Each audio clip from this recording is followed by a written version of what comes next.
अब इस स्कीम का नाम है पोस्ट ऑफिस MIS स्कीम। अब नाम से ही क्लियर हो रहा है, MIS यानी मंथली इनकम स्कीम। अब स्कीम है तो कुछ ना कुछ तो पैसे इन्वेस्ट करना पड़ेगा।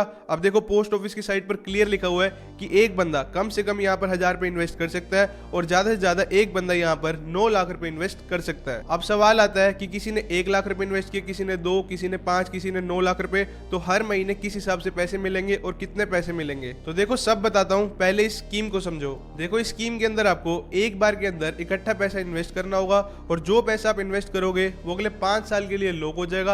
अब बात आती है कि कितने रेट ऑफ इंटरेस्ट पर लॉक होगा। तो जिस टाइम भी आप इस स्कीम के अंदर पैसे इन्वेस्ट करोगे उस टाइम जो भी रेट ऑफ इंटरेस्ट चल रहा होगा उस पर ये लॉक हो जाएगा। जैसे अभी के लिए 7.4% चल रहा है। अब एक एग्जांपल से समझते हैं। लेट सपोज आज है 15 मार्च और 15 मार्च को मैंने यहाँ पर 1 लाख रुपए इस MI स्कीम के अंदर डाले। अब आपको पता है कि जो ये पैसा है वो अगले 5 सालों के लिए लॉक हो जाएगा। कितने रेट ऑफ इंटरेस्ट पर? यहाँ पर 7.4% के रेट ऑफ इंटरेस्ट पर। अब इस एग्जाम्पल के अकॉर्डिंग जो हमारा यहाँ पर मंथली इंटरेस्ट बनेगा वो यहाँ पर बनेगा 617 रुपए। ये आप किसी भी ऑनलाइन कैलकुलेटर से निकाल सकते हैं। अब मान लो आज 20 मार्च हो गई और आपके पास 50,000 रुपए कहीं और से आ गए। अब आप चाहते हो कि जो ये 50,000 रुपए हैं इस 50,000 को मैं इस MI स्कीम के अंदर इन्वेस्ट कर दूं। तो देखो आप इसके अंदर इन्वेस्ट नहीं कर सकते। ऐसा क्यों?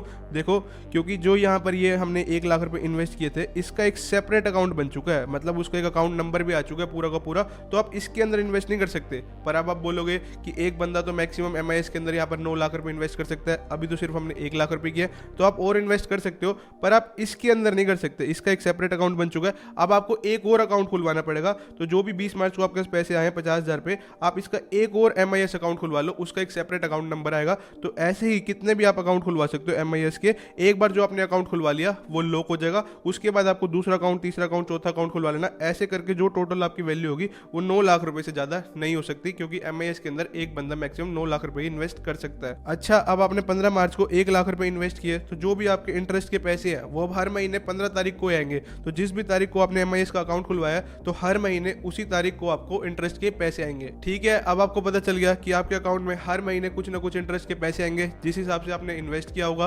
तो देखो अब क्या होगा, मान लो यहाँ पर आपके 5 साल पूरे हो गए, तो जो भी पैसा आपने इन्वेस्ट किया था, जो भी आपकी प्रिंसिपल अमाउंट है, 5 साल पूरे होने के बाद सीधा सीधा वो अमाउंट आपके बैंक अकाउंट में आ जाएगी। अब मानो किसी ने स्कीम के अंदर 1 लाख रुपए इन्वेस्ट किया, अब जो ये पैसा है वो अगले 5 सालों के लिए लॉक हो जाएगा।